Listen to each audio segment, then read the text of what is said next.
Meeting of the Senate Finance Committee will come to order. We have the capital investment bills on the agenda, Senate House File 669 and House File 670. And Senator Pappas, welcome to the other side of the table. Thank you, Mr. Chairman. I'll start with House File 669. I'll just make some opening comments. I'll have Hannah go through the spreadsheet. We do have an amendment, the A1 amendment, and we were discussing about whether that's considered an author's amendment or not. Yes. At any rate, think about that. Okay. Mr. Chairman and members and anyone else out there who's listening, bonding, capital investment, spending money on infrastructure is an investment in Minnesota's future. When we invest in our infrastructure, Minnesotans for generations to come will benefit. Using bonds as a tool to strengthen our state's assets ensures that future generations are also investing in our state. These projects build Minnesota's workforce today and in the future. Construction jobs draw well-skilled workers from across Minnesota and from neighboring states as well. Robust infrastructure like roads and dams, as well as community assets like parks and museums, encourage companies to build here and workers to move their families to Minnesota. Updated facilities at state colleges and universities will give students the facilities they need to become the workforce of the future. Bonding helps all Minnesotans in a variety of ways. The projects in these bills will improve Minnesota's lives in concrete, immediate ways through local road and bridge repair and maintenance so Minnesotans can travel safely and easily. This also reduces local spending since the projects are receiving state funding and allows cities and towns to fund localized repairs like potholes.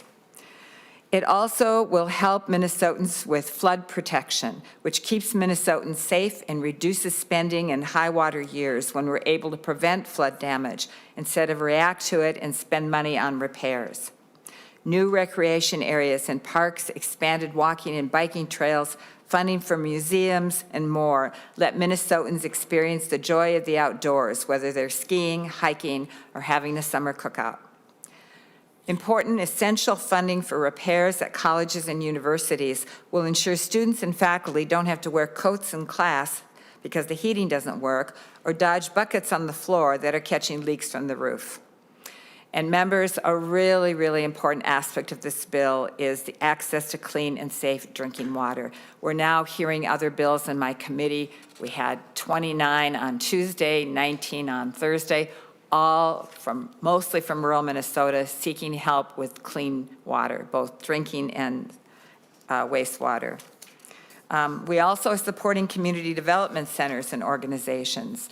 These centers strengthen the economy of tomorrow through job training, workforce development, and enrich communities by facilitating cultural events and improve community health through health and wellness clinics. Proven nonprofits and community groups will use this funding to uplift Black and Indigenous communities and communities of color. And finally, safe, reliable housing. Repairs to public housing and shelters for homeless young people will ensure Minnesotans can live with dignity and comfort. Mr. Chairman, now I would like to ask Ms. Grunwald if she would go through the spreadsheet. Thank you, Senator Pappas and Ms. Grunwald. Before you go through it, I'll point out to members that the spreadsheet, the timestamp at the bottom should be March 10th at 1:36 p.m. There may have been another one in the packets from this morning, but the current one is the one stamped 1:36. Is that correct? Mr. Chair, that's correct. Okay. Please go ahead. Mr. Chair and members, my name is Hannah Grunwald-Milner. I'm with Senate Council Research and Fiscal Analysis, and I'll be walking through the spreadsheet. Just a quick clarification. Does this include the amendment? Your spreadsheet? It does. Okay.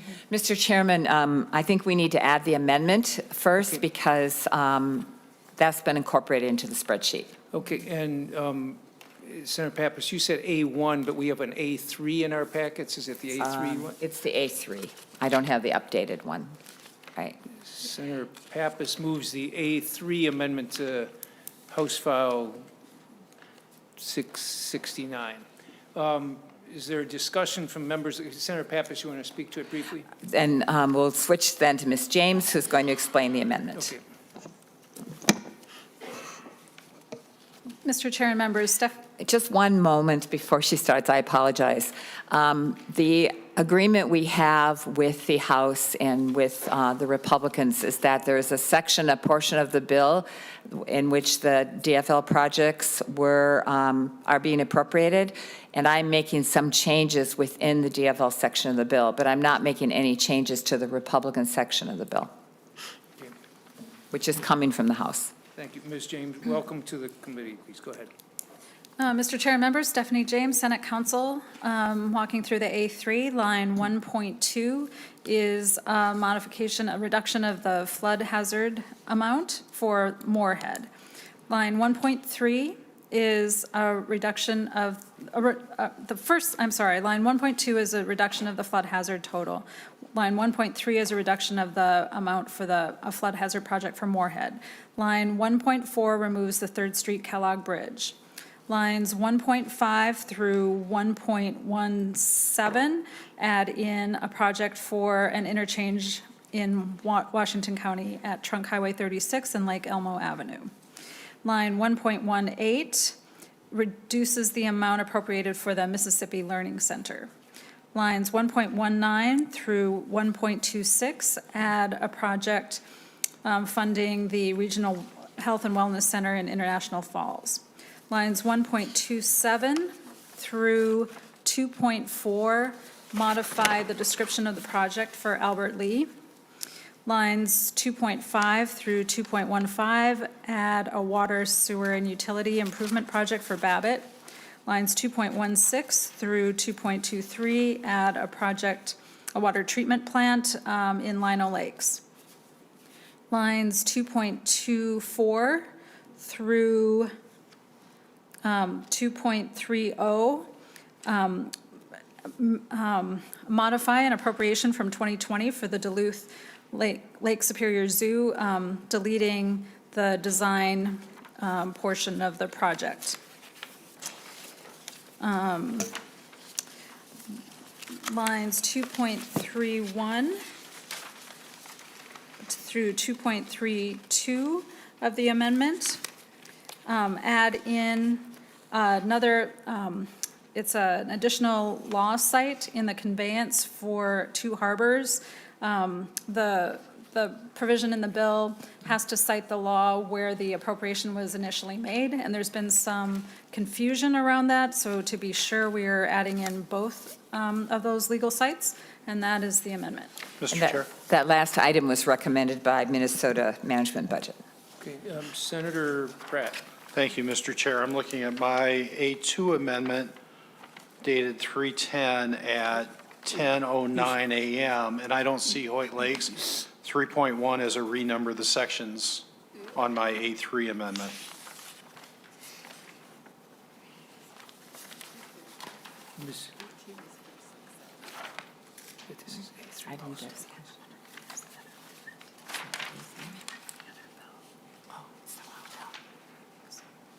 This is 669, Senator Pratt.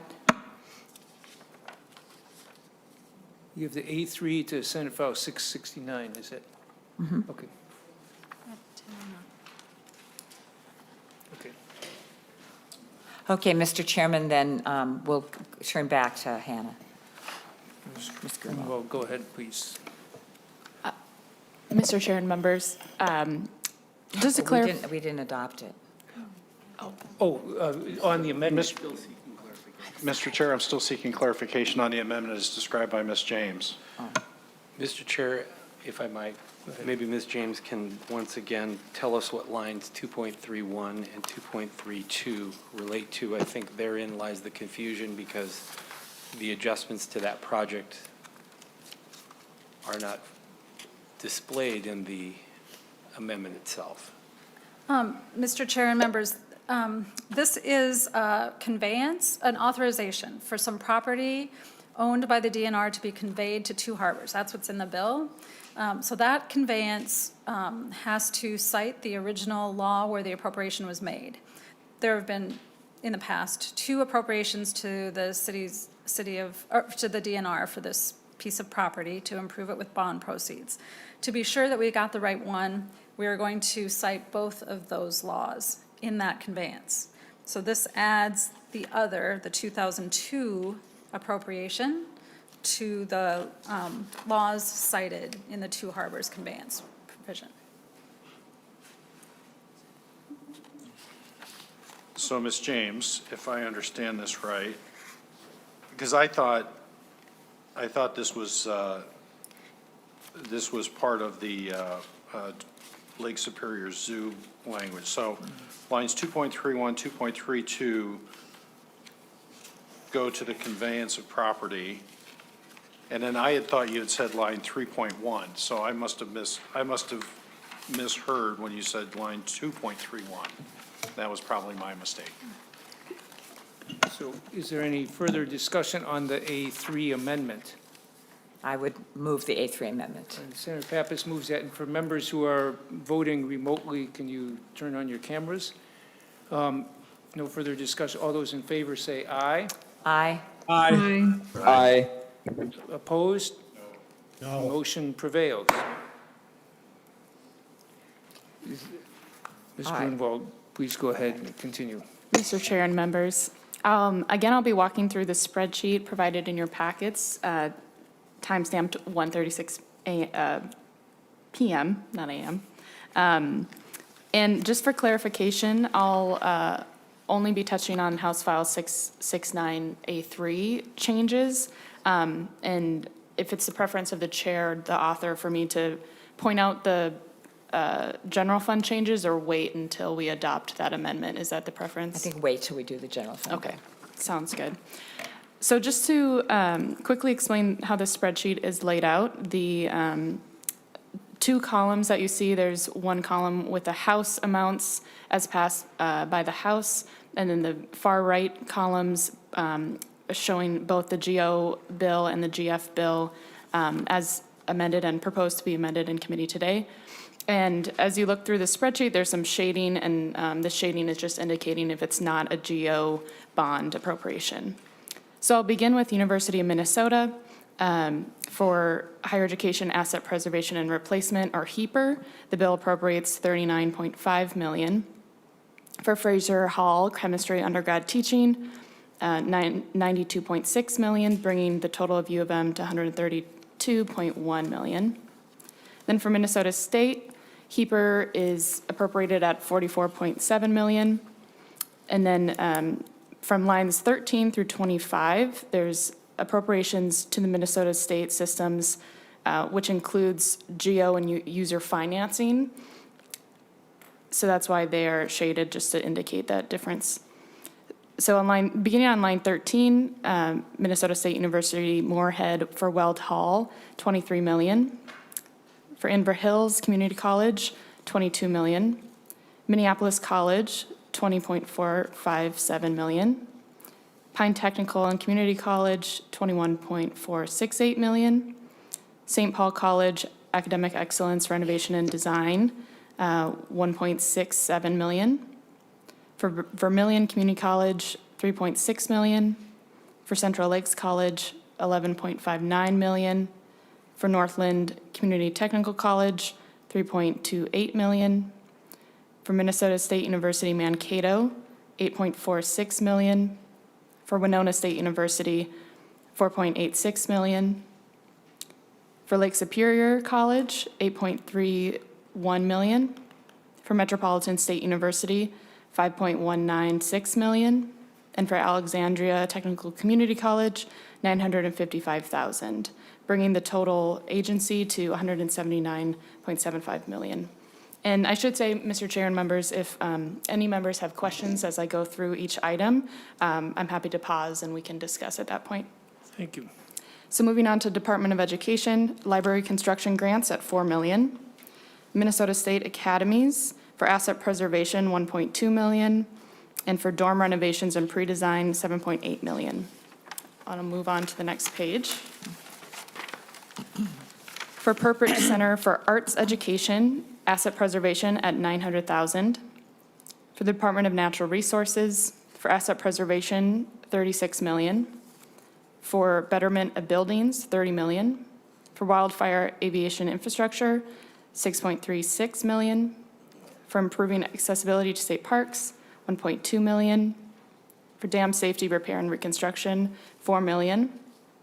And then jumping ahead to line 57 for the flood hazard total, which rolls up amounts for an undesignated 15 million, City of Carver at 6 million, Red River Valley at 5 million, and Moorhead at 8.14 million, bringing the total flood hazard program to 34.1 million. And then jumping ahead again to line 63 for Lake Vermilion, Sudan Underground Mine State Park, 11 million. Local recreation matching grants, 2 million. Community tree planting grants, 8.4 million. And then going ahead to line 68 for St. James Open Pit Mine, 2.5 million. For Browns County flood hazard, 3.3 million. State Forest Reforestation, 6 million. And then for DNR State Trails, for state trail maintenance, 1.2 million. Casey Jones State Trail, 1.32 million. Glacial Lakes Trail at 3 million. Gitchigami State Trail at 4 million. The Heartland State Trail Detroit Lakes to Frazee, 550,000. Then for the Heartland State Trail Itasca State Park, 2.4 million. For Millstown State Trail Riverside Park to Waterford Bridge, 8.19 million. And for the Root River State Trail, 2 million. For Glendalough State Park, 900,000. And then jumping ahead to grants to political subdivisions, line 83 for the Lower Minnesota River Watershed District in Indian Prairie, 2.75 million. For City of Mora, high water mitigation, 1.8 million. For the City of Rainier, Safe Harbor Boat Dock, 3.5 million. Then on line 87 for the City of Shakopee Riverbank Stabilization, 8.26 million. Then for Shell Rock River Watershed District Foundation Fountain Lake Cleanup, 9 million. And then, so the geo total for DNR would be 194 million. Then moving on to Pollution Control Agency. For Olmsted County, capital assistance, 10 million. And then moving on to page 3. Under Board of Water and Soil Resources, for local road wetlands replacement program, 12 million. For reinvesting in Minnesota, CREP, 10.7 million, bringing the geo total for Board and Water Soil Resources to 22.7 million. For the Department of Agriculture, MDA East Grand Forks building repair at 380,000. For the Zoological Gardens, asset preservation at 16.8 million, and the Animal Hospital at 1.225 million. For administration, for the Capital Asset Preservation and Replacement Account, 9 million. For the Capital Complex Security Upgrades, Phase 2, 9 million, bringing the total geo for administration to 22.6 million. For Amateur Sports Commission, the geo amount here is 9.6 million. Then for Military Affairs, for the Rosemont Readiness Center, 24.72 million. And then also for the Rosemont Readiness Center, additional 360,000. For Fergus Falls Readiness Center, 800,000. For Moorhead Readiness Center, 855,000. And for Marshall Readiness Center, 4.752 million.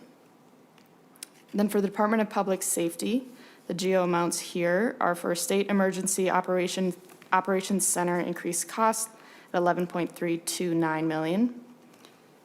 BCA Maryland building improvements at 6 million. Then I'll move on to the next page.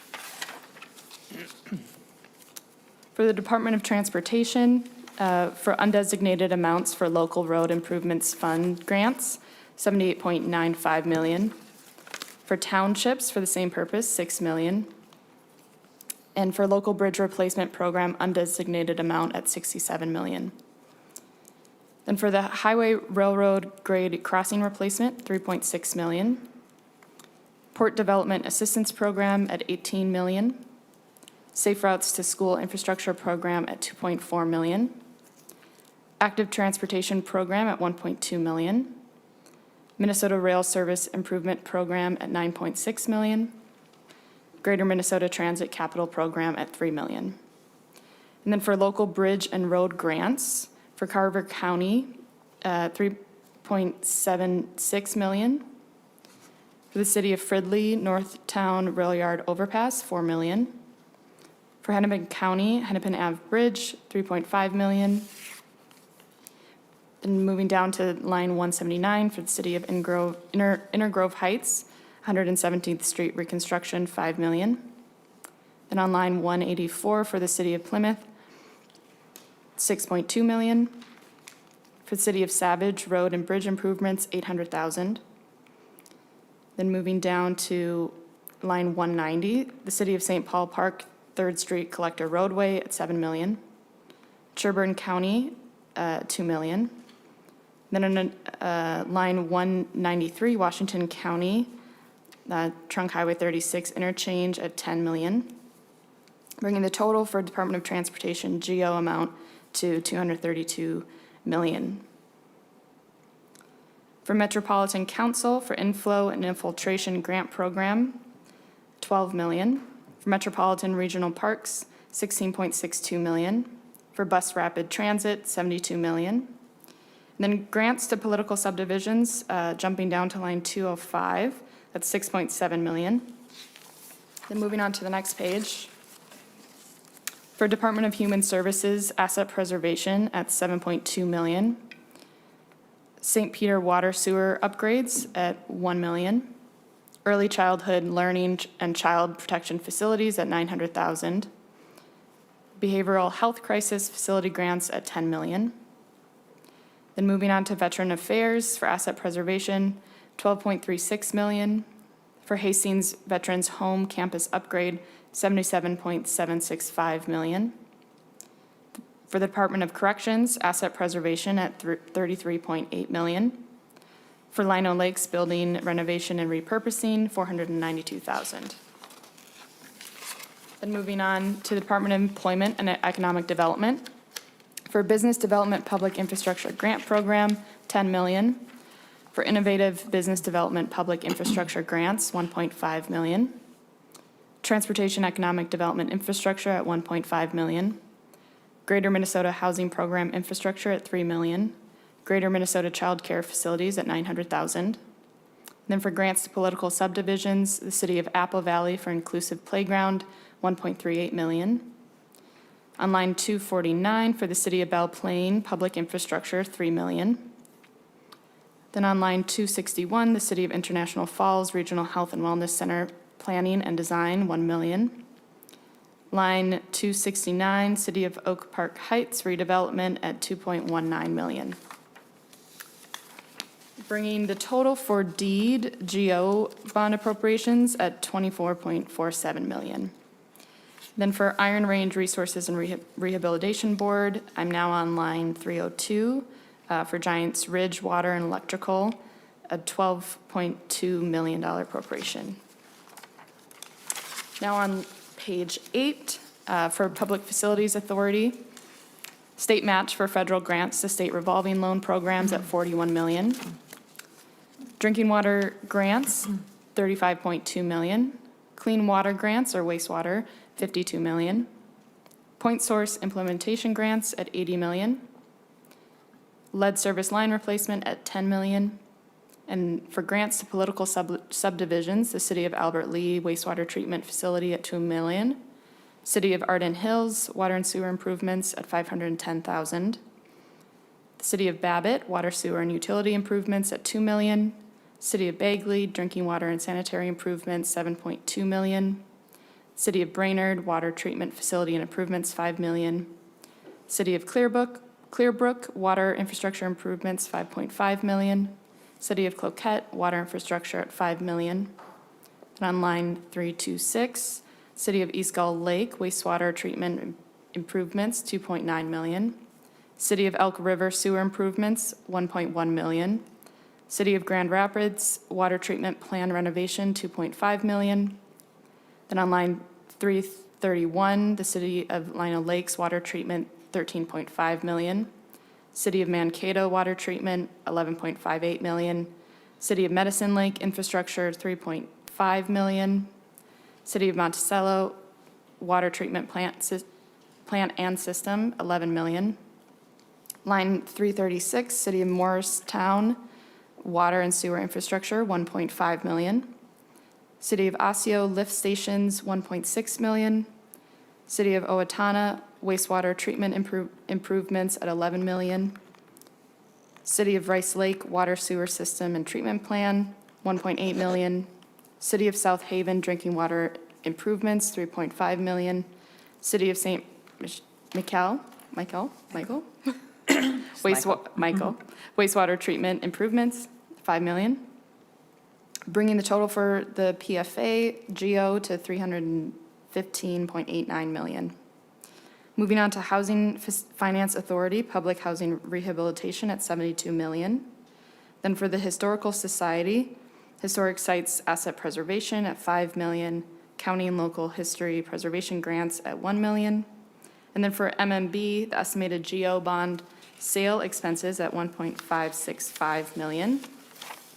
And on the very last page, you'll see the totals, once GO cancellations are taken into consideration, are at 1.5 billion, with then lines 380 through 387 indicate the debt service amounts estimated to result from this bond appropriation amount.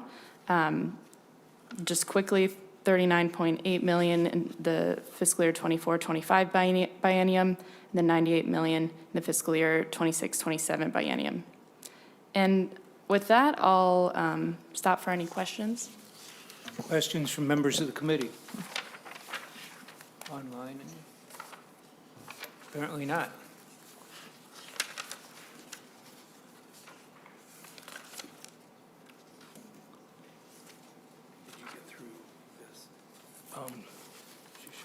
Yes, yes, could go through the total costs on page 9 as well, the debt service schedule, and so on.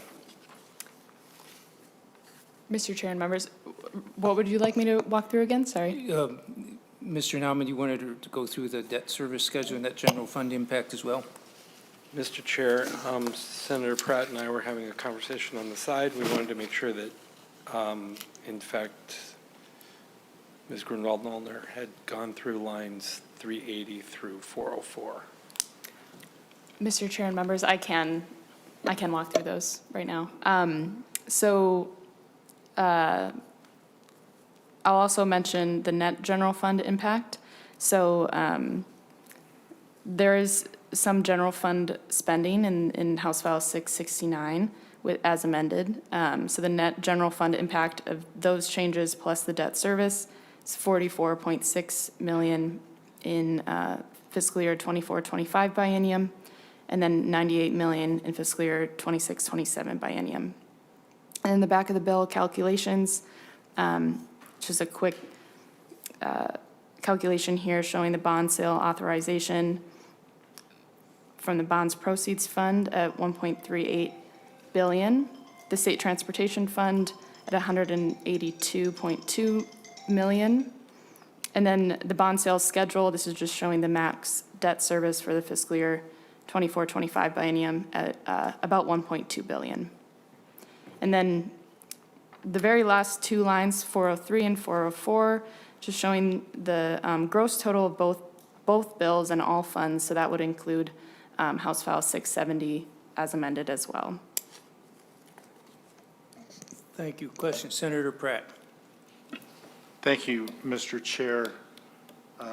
Ms. Grunwald-Nollner, I have a quick question. Is ignoring the, in the A2 amendment, ignoring the $200,000 change to the Moorhead project, I understood it to basically cut a $25 million project and add in $26.5 million in new projects, but I'm not seeing that reflected in the subtotal, and maybe you can explain why I'm not seeing that. Mr. Chair and Senator Pratt, which line subtotal are you referring to? Well, I'm assuming the the net geo impact of 1.5 billion doesn't change between the House and the Senate file, where it should, at least with the cancellation of a $25 million project and an addition of 26.5 million, change at least $1.5 million, right? Mr. Chair and members, I'd have to look at the calculations, but from my memory of putting this together, I know that there was some shifting to be done to align the GEO amount with the general fund amount, so that's why there was the Moorhead flood hazard change. From my understanding, the increase to the GEO portion was only 25 million to account for the change of 25 being taken out, but I can double check that calculation for you.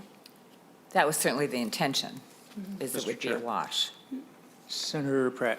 Thank you, Mr. Chair. Well, understanding that the 200,000 in the first part of the A3 amendment looks like it was shifted over to Senate file, or House File 670, we delete 25 million for the Kellogg Street Bridge, and then we add 10 million for the Trunk Highway 36 at interchange at Trunk Highway 36 and Lake Elmo Avenue, $1 million for the Regional Health and Wellness Center in International Falls, that's 11. 2 million for Babbitt Sewer, Water, and Utility Improvements, that's 13. And then Water Treatment Plant in Lionel Lakes, which is 13.5, comes to 26.5. Yeah. Mr. Chair and Senator Pratt, thank you for pointing that out. You're correct. Those totals are slightly over the 25. And on the amendment of the A3 on line 1.18, that appropriation is on line 205 of the spreadsheet on page 4 for City of St. Paul, Mississippi River Passage Center. That appropriation was reduced by 1.3 million to account for that change. Thank you for pointing that out. Further questions on the bill? Nobody on that. Senator Pappas. Well, then, Mr. Chairman. Senator Pratt. I was waiting for additional questions. Mr. Chair, I'd like to move that House File 669 be referred back to capital investment. These were significant changes that were sent out an hour before this hearing. Ms. Elspeth, or I'm sorry, Ms. Cavert, sent out the initial update at it looks like 1:44, or I'm sorry, at 1:31. I'm sorry again. They were posted at 12:45, so roughly an hour before this hearing, and then we got the updated spreadsheet about 15 minutes before the scheduled hearing. We really haven't had a chance to look at it. With capital investment being a finance committee and never having seen the impact to the general fund nor the debt service obligations, I think it's a reasonable request to send it back to capital investment, have the committee with jurisdiction review it and pass it forward before we pass it out of this committee. Thank you, Mr. Chairman. As the Chair of Capital Investment, I would oppose that motion. As I explained earlier on, the way this bill has been structured is there was $275 million in bonds and cash to the GOP caucus, and there was $275 million to the DFL caucus, and this is the spending within the DFL caucus bill, portion of the bill. I understand that in terms of the GOP caucus that the Senate GOP chose not to participate, but the House kind of picked up the slack and spent the entire 275. So I feel like, we had the option to make those changes. In the scheme of things, 25 million out of a, $1.9 billion joint bills is not that much money, and it's been very simply and easily explained. And it did not increase the debt service because it was just an internal switch. Senator Friends.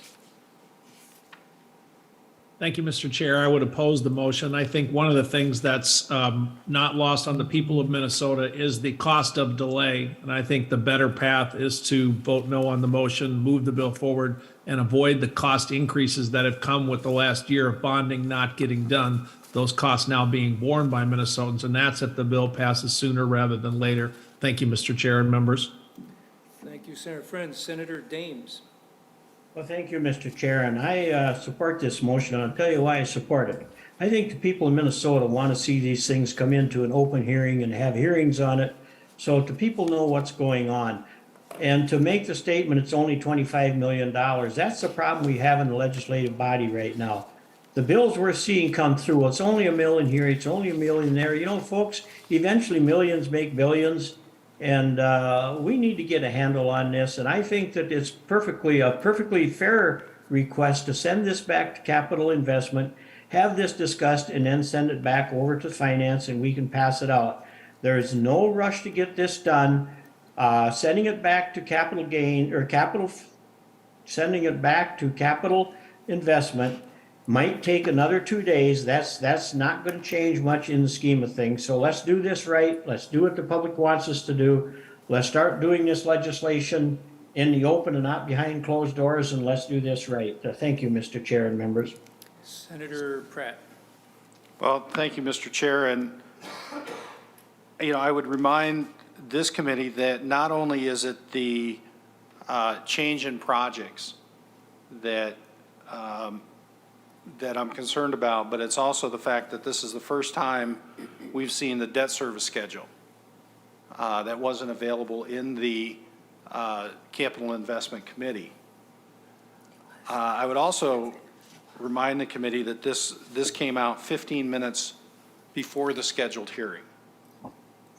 And to Senator Friends' comments, Senator Housley's spoken with both the governor and Commissioner Showalter, and whether this gets done today or it gets done 2 days from now or 2 weeks from now, it's not going to change the cost. It's not going to put the state at any additional risk of any additional expense for these projects. That's locked in. And I'm just concerned that this has not been a very transparent process, at least for the minority going into this, that we're getting documents 15 minutes before the scheduled hearing with changes that we're trying to analyze and figure out when the Committee of Jurisdiction hasn't even seen the documents yet. So I would encourage members to vote yes, and let's be transparent with the people of Minnesota, and let's honor the processes that we've established in this body. Mr. Chairman. Senator Westrom wanted to go. Senator Westrom first, and Senator Pappas.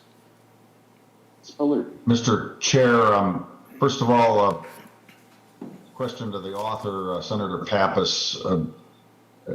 I've been told by staff and others that the bonding bill, the Department of Admin lets bonds in August. Is that correct, or when do they let the bonds? Mr. Chairman and Senator Westrom, they do let the bonds in August, but I've had numerous conversations with MMB, and they say that any early bonding bill or projects that are authorized this spring, they have enough cash flow that they can fund them. If they're ready to go, shovel ready, they've got all their paperwork in, they would be able to start awarding these grants this spring in time for the spring construction season. Let me remind members that there were no bills passed in 2021 and 2022. We have a $6 billion backlog in asset preservation requests. This is serious that we move forward with this bill, and I'm already starting to have hearings to plan for the second bill. And Mr. Chair, so just to clarify, can you restate what the motion is of the impending vote? Sure. Senator Pratt, you wanted to move. Go ahead, restate it if you can. Thank you, Mr. Chair. And if it needs to be put in the right form, I'm willing to take coaching. But my motion is to refer Senate File, or House File 669 back to capital investment. Mr. Chairman, Senator Pappas. one more comment. Senator Pratt, the debt service information was in capital investment. I just checked with the staff, and it was in your packet in capital investment. We are trying to run a transparent process. And Mr. Chairman, once again, I oppose the motion. On the Pratt motion to send the bill back to Capital Investment Committee, all those those online, please turn on your cameras. All those in favor say aye. Aye. Aye. Aye. Opposed? No. Nay. Motion does not prevail. Mr. Chairman, then I would like to move that House File 669 as amended be recommended to pass and sent to the floor. On Mr. that Chair? motion, discussion, Senator Pratt. Thank you, Mr. Chair. I'd like to amend the motion to move the file without recommendation. That's a higher motion.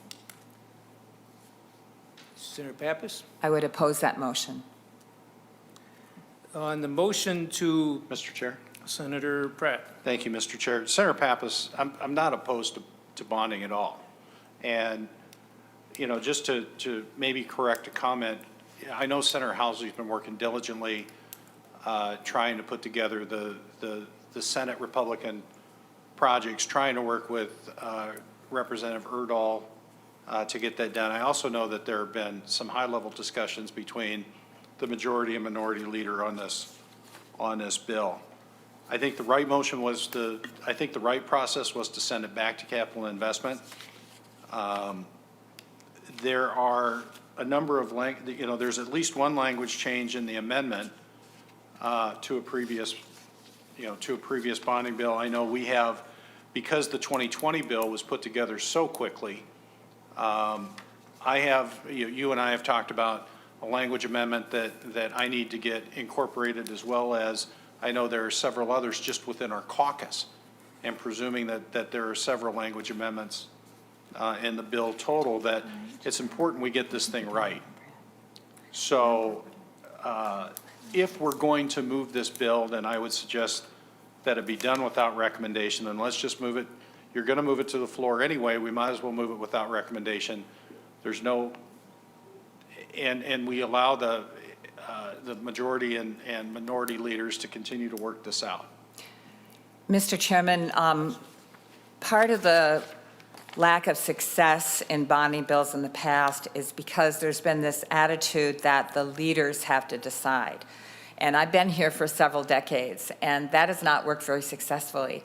It's much better if the bonding chairs and the minority leads decide and the bonding committees decide. We had at least 9 meetings in January and February of the 2 chairs and the 2 minority leads, trying to replicate the successful negotiation that resulted in a bonding bill in October of 2020. We were close, but there was a lot of foot dragging on the part of the Senate GOP in deciding what your projects were going to be. Senator Erdahl repeatedly was trying to meet with Senator Housley to come up with the projects. I think Senator Housley missed some of the meetings, did not attend all of them, although her staff may have been there in her place.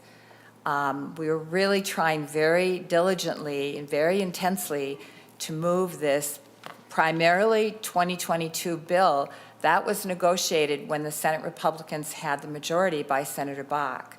We tried to stay true to those items that he had negotiated on behalf of your caucus.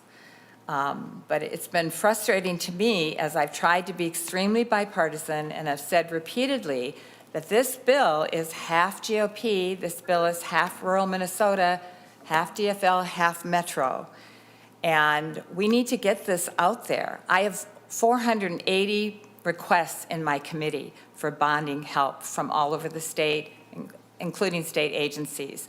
And we don't have a moment to lose. We have to get these projects in the ground.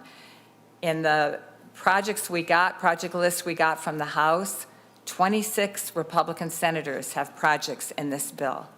This is a very important bill, and I really, really urge your caucus to please work with me, work with Senator Erdahl and Representative Erdahl and Representative Fooley, and let's get this done. No more delays. Senator Draheim. Thank you, Chair Marty, and thank you, Senator Pappas, for working on the bonding. We all know there's a big need out there.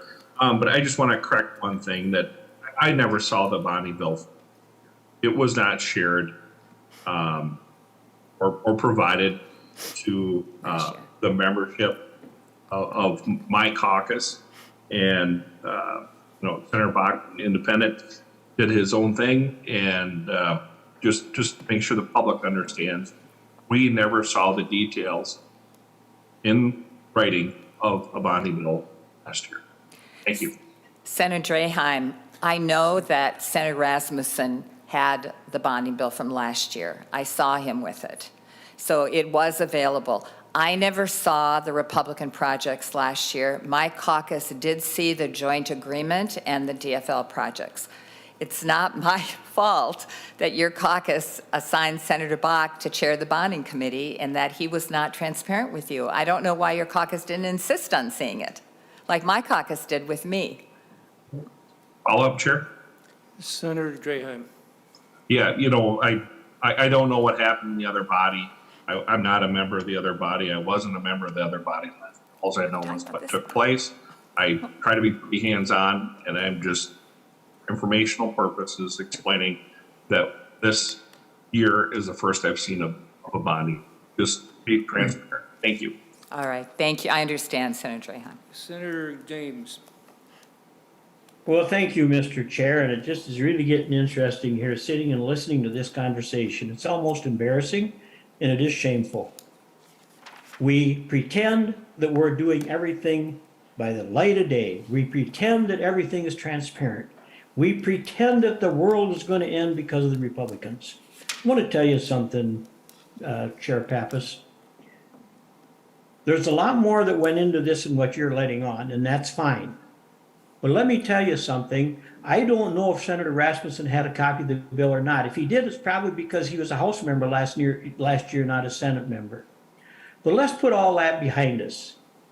And let's stop, and it's happening day after day after day. You people make excuses why you have to move something quickly.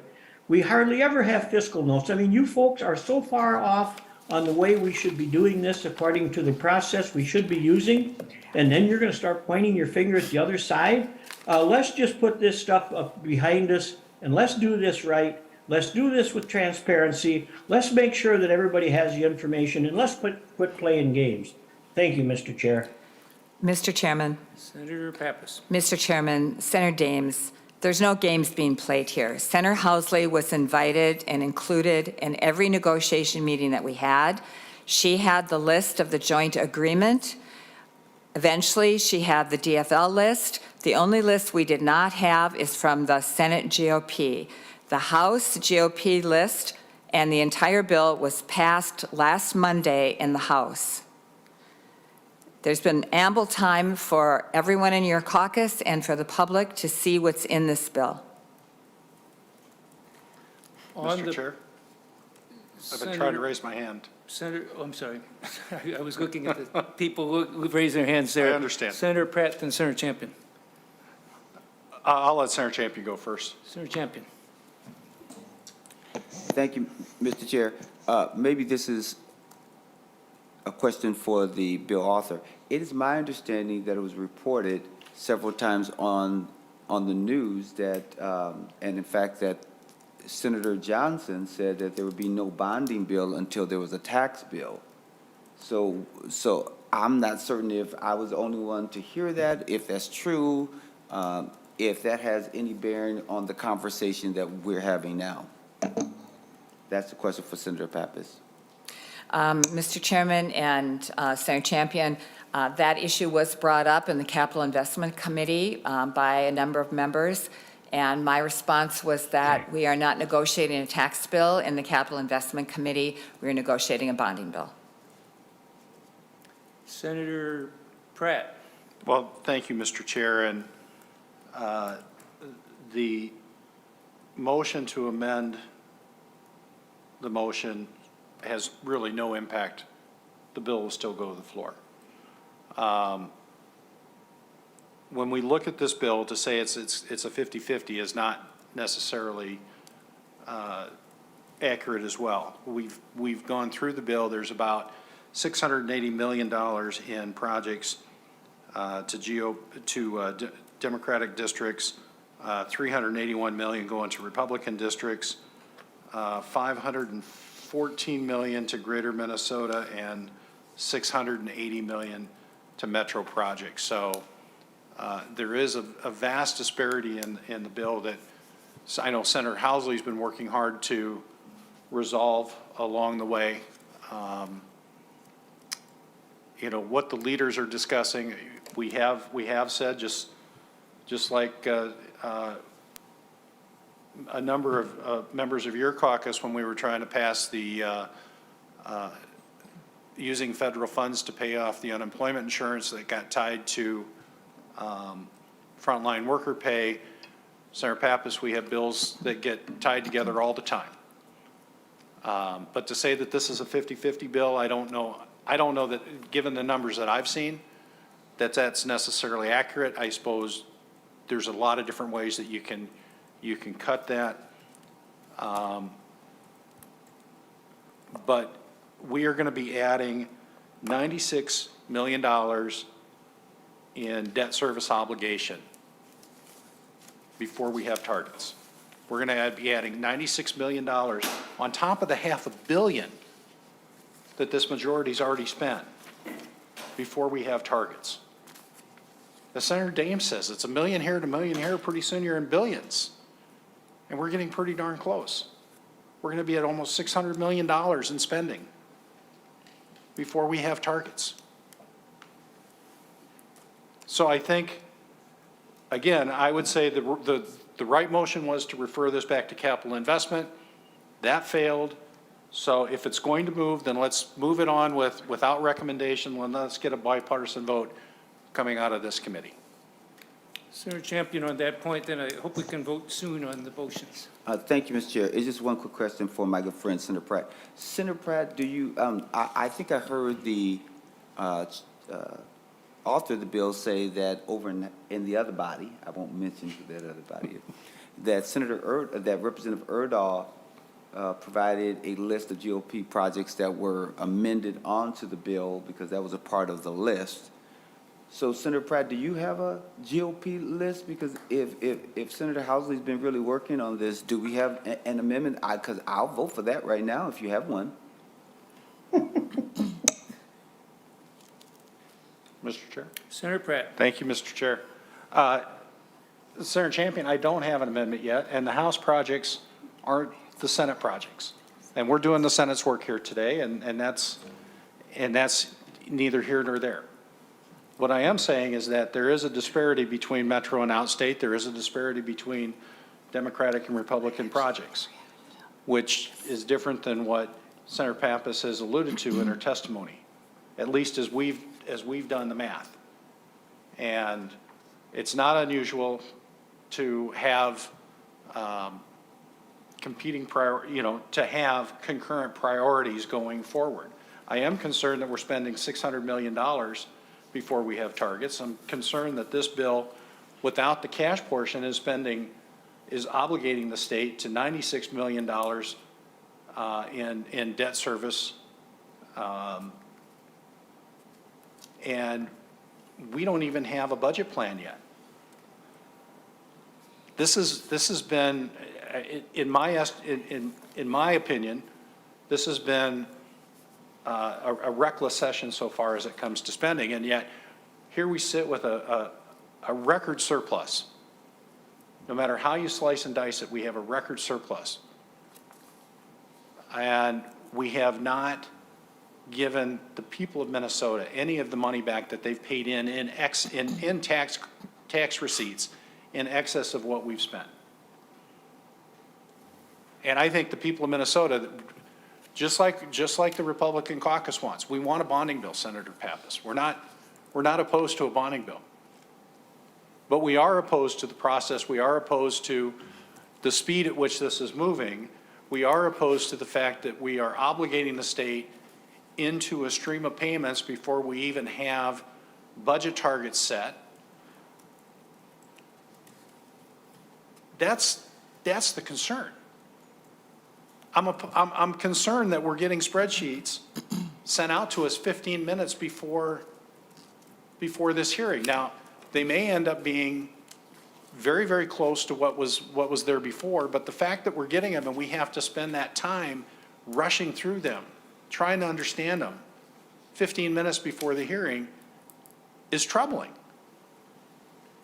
The fact that when I asked the chair earlier in the week if we were going to, what our plan was, and we weren't even planning on hearing this bill until Wednesday when I got the notice that we were going to be hearing this bill today. It's just been reckless. And I think we need to take our time and do this right. Now, this is going to move forward. You have the votes to move it forward, and so I'm just asking, let's do it. You've been extremely good, and I've appreciated your focus on making this a bipartisan process the whole way along. You were one of the first committees that I think complied with the rules around proportionality, and I think I've shared my appreciation with you for that. And so I know that's not your intent. I'm just asking that if we move this thing without recommendation, we can get a bipartisan vote, which I know that you value and we would certainly appreciate and value as well. Senator Pappas, any last comment before we vote on the motion to move without recommendation? I certainly would, Mr. Chairman, I certainly would like to get a bipartisan vote, but I also would like to get a committee recommendation. I'll accept the Pratt amendment. Senator Pappas accepts the Pratt amendment. We should vote on that amendment to amendment. The Pratt motion to pass the bill without recommendation. All those in favor, please, those online, please light up your windows. All those in favor say aye. Aye. Opposed? Motion prevails. On the motion itself to that Senate House File 669 be moved to the floor without recommendation, all those in favor say aye. Aye. Aye. Opposed? No. Motion prevails. Thank you, Senator Pratt. Thank you, Mr. Chairman, members. Now we have, it's his job. House File 670. Thank you, Mr. Chairman. I won't repeat my opening comments. We also have, is this the A1? We have the A2 amendment. I don't have the updated amendments. So I guess I would like Ms. James to go through the A2 amendment. Ms. James on the A2 amendment. Mr. Chair and members, on the A2, line 1.2 to 1.4 creates an Article 1. Line 1.5 increases the Moorhead flood hazard appropriation.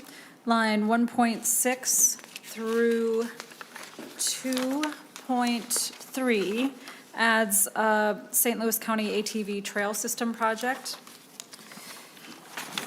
Lines 3.5 through 3, oh, sorry, yes, thank you.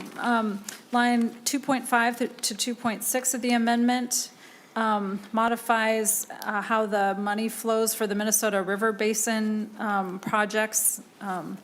Line 2.7 deletes the Bruce Venture Trail project. Lines, and also line 2.8.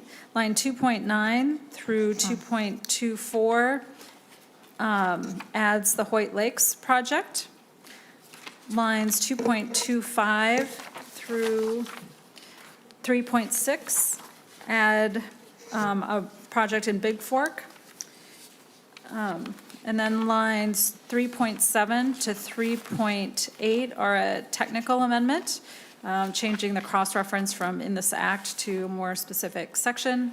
And then lines 3.9 through the end move this Historical Society Historic Building Facade Grant Program from section 14 to a new article. It's just copied and pasted in.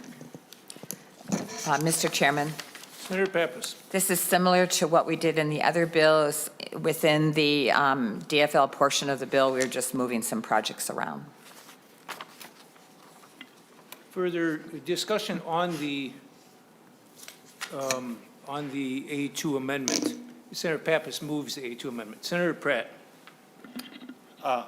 Never mind, Mr. Chair, I'll wait till after the amendment stopped. Thank you for reminding me that we were still on the amendment.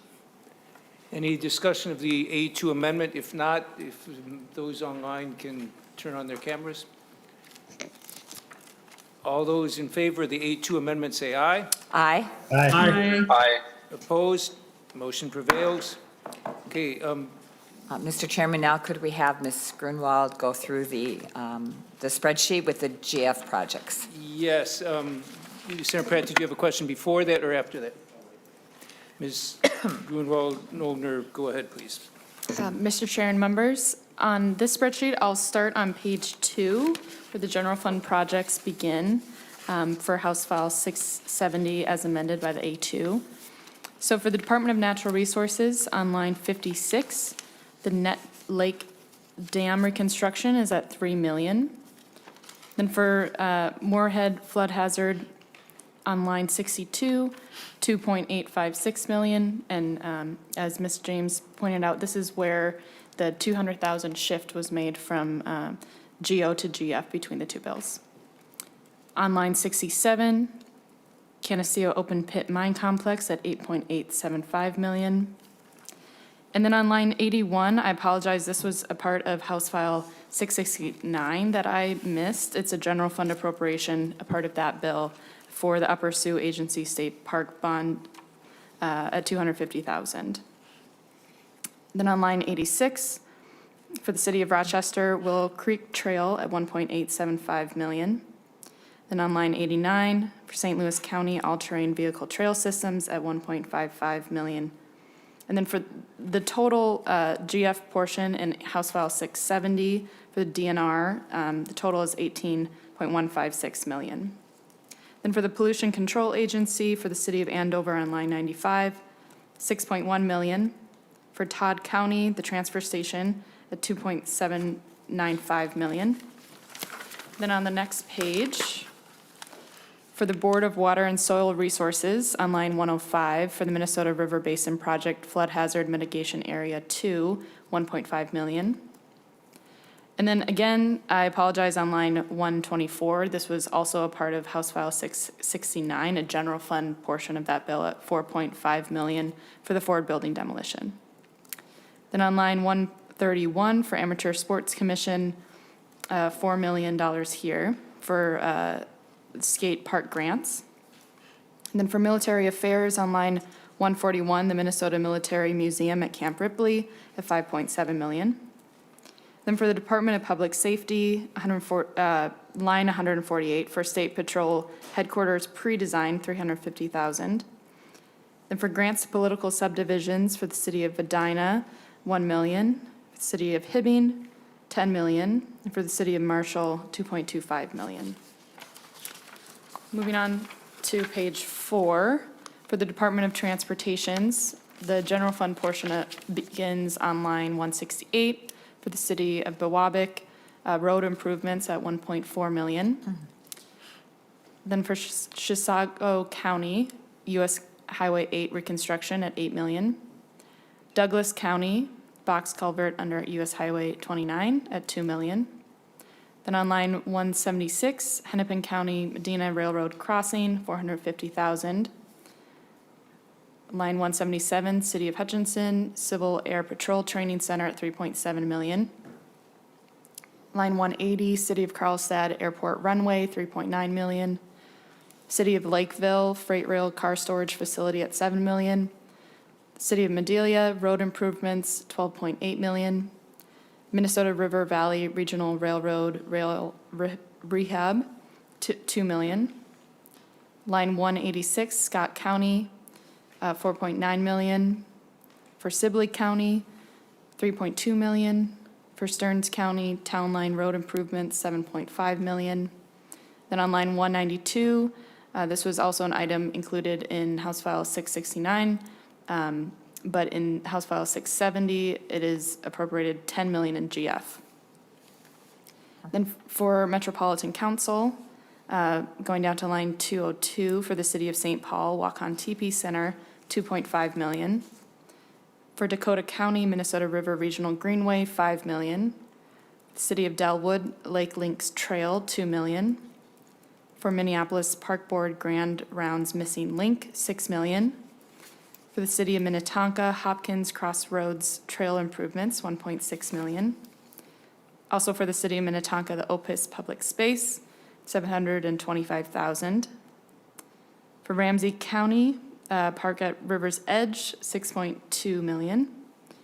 Then for Three Rivers Park District, Mississippi Gateway Regional Park, 3 million.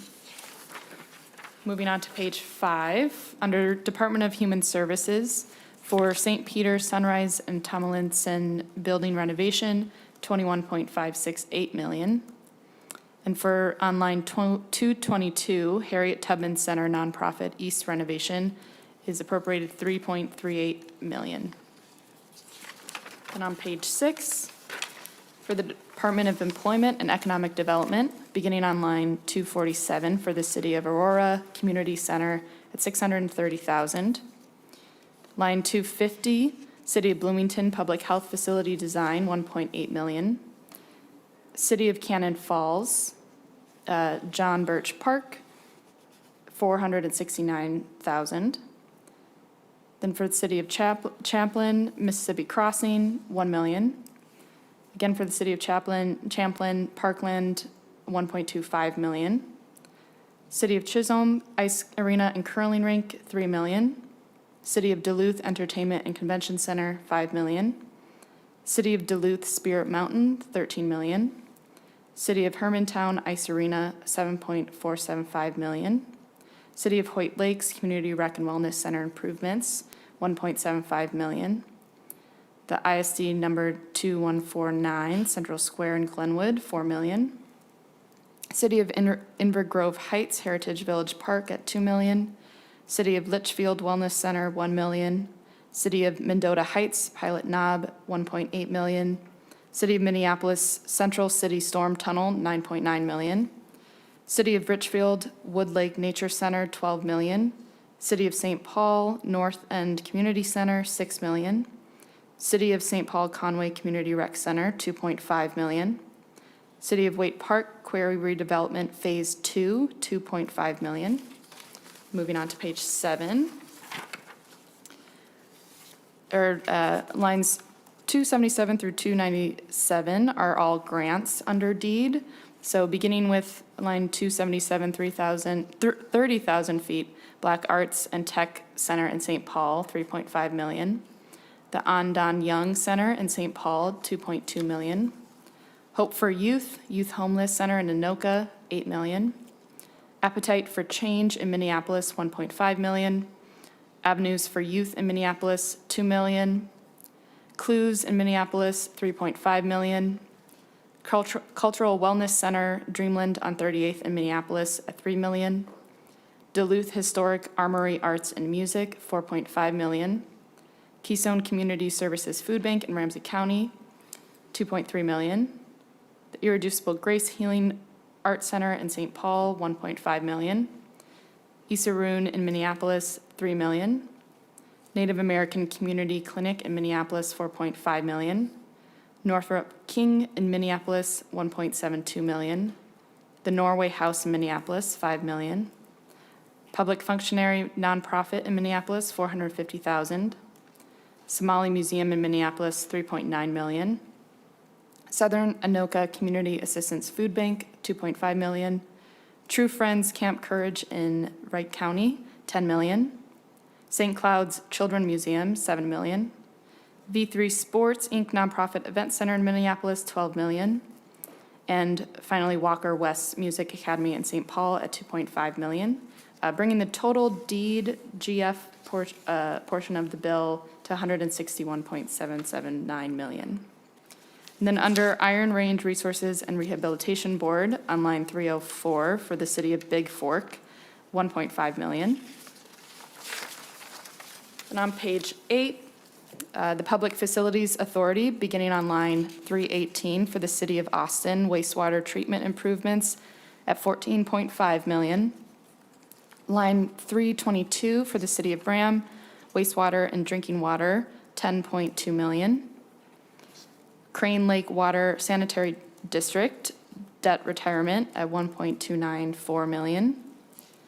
On line 329, First District wastewater treatment plant in Litchfield at 5 million. Lincoln Pipestone Rural Water Treatment and Storage at 11.5 million. Line 335, City of Mound Clean Water Improvements at 10.3 million. Line 339, Red Rock Rural Water System Treatment Plan at 748,000. Line 343, City of Tyler Sanitary Sewer at 3.79 million, bringing the total GF amount for PFA to 57.36 million. Then under the Historical Society on line 355, Historic Building Facade Grants at 2 million. Then that brings us to the very last page, on line 368, showing the general fund total of 393.37 million, once cancellations are taken into account on line 377, cancellation of 1.169 million. The total GF is at 392.2 million. And the rest of the spreadsheet doesn't necessarily apply to this House file just because it doesn't have any GO, so it's not going to show any debt service or net general fund because there isn't anything added to that 392.2 million amount. And at that time, I'll stop for any questions.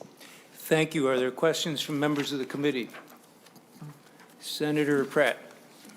Thank you. Mr. Chair, I'm still having a hard time with your new last name. Ms. Grunwald Nordlund? Noldner. Oh, thank you. It's tough. So help me again understand. So we moved 200,000 over from the bonding bill to the cash bill for Moorhead. And then I counted 3.25 million in new projects. And where would we see the offset to that again? Page 2. I can answer, Mr. Chairman, on the, it's the A2 amendment. I may not have the line right, 2.7 on the A2. And we deleted a grant to the Bruce Vento Trail in White Bear. I believe they're not quite ready for that. Senator Pratt. Thank you. Mr. Chair, I would make a motion that we re-refer House File 670 back to the Capital Investment Committee for all the same reasons I mentioned before. And Mr. Chairman, for all the same reasons I mentioned before, I would oppose that motion. You folks are getting more efficient in your explanations. Is there further? It's Friday afternoon. There further discussion on the Pratt motion to send the bill back to Capital Investment Committee? If not, those online, please turn on your cameras. And all those in favor of the motion to send it back to Capital Investment Committee, say aye. Aye. Aye. Opposed? No. Motion does not prevail. Further discussion on the, Senator Pappas, I just had one question. The Ford building demolition, that's been on the agenda for about 20-some years. Is it actually coming down at some point? Mr. Chairman, I think we just kind of gave up with being able to figure out what to do with it. And it's actually pretty delicate to take it down because there's other buildings around it. So the cost has really increased, and it costs admin so much to stabilize it every year. And we think that it actually might be nice for open space for the Capitol and maybe have some building that's kind of set back from the street, like a restaurant or a coffee shop we could use around here. Further discussion about the bill? If not, Senator Pappas Mr. moves Chair? it. Senator Pratt. Thank you, Mr. Chair. Mr. Chair, I continue to be concerned with the spending that's going on. We now have a $1.5 billion cash expense that takes the amount of money that this committee has spent to if my math is right, about, what would that be? About $3 billion. Billion and a half, no, I'm sorry, about $2.5 billion. 1.5 here, plus we spent over nearly $1 billion in other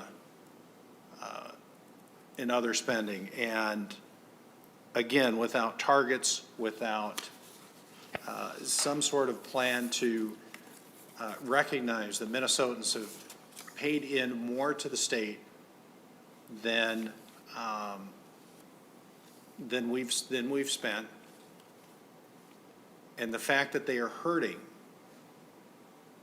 we see it. We heard a bill earlier this year about emergency funding to food shelves, because Minnesotans are going to food shelves more often and have greater need, in part because they're struggling with the rising cost of living.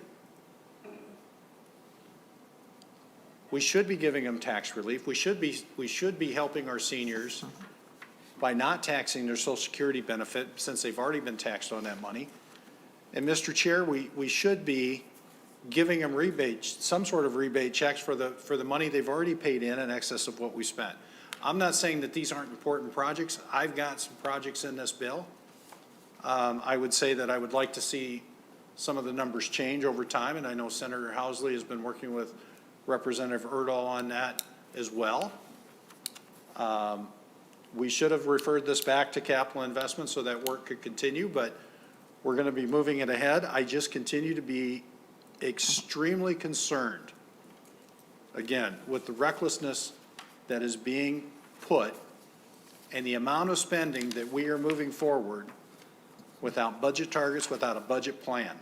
If we were to take the governor's budget, there's almost nothing. We raise taxes. We raise about $3 billion in new taxes, and we leave almost nothing on the bottom line.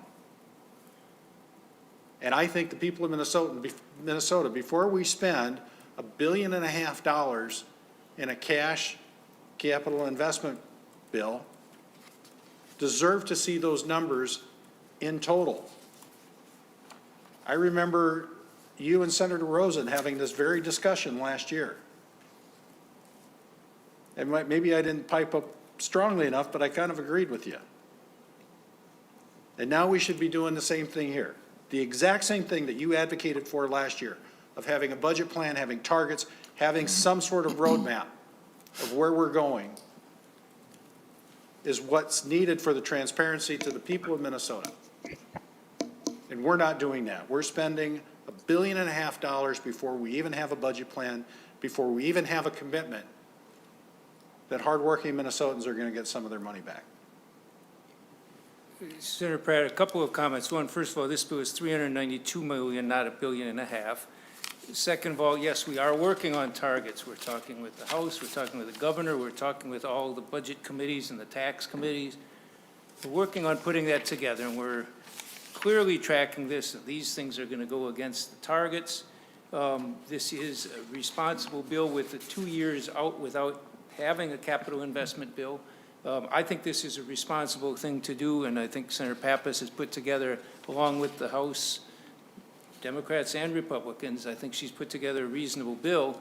I understand you may not agree with everything in it, but I think that this is moving in a reasonable manner, and we are working very aggressively to get the budget targets in place very quickly. And thank you, Mr. Chair. I appreciate your correction on the number. I looked at the wrong line, and you're right. It's still almost $400 million. It's still reckless, and we're still spending a lot of money without a plan that, while you may be working on it, has not been shared with the entire Senate, has not been shared with the people of Minnesota. Mr. Chairman, I would move that House File 670, as amended, be recommended to pass. On that motion, can those turn on your cameras? All those in favor say aye. Aye. Aye. Opposed? No. Oh, Nay. Motion prevails. Thank you, Mr. Chairman and members. With that, both bills are on their way to the floor. There are no further business today. This meeting is adjourned. Have a good weekend.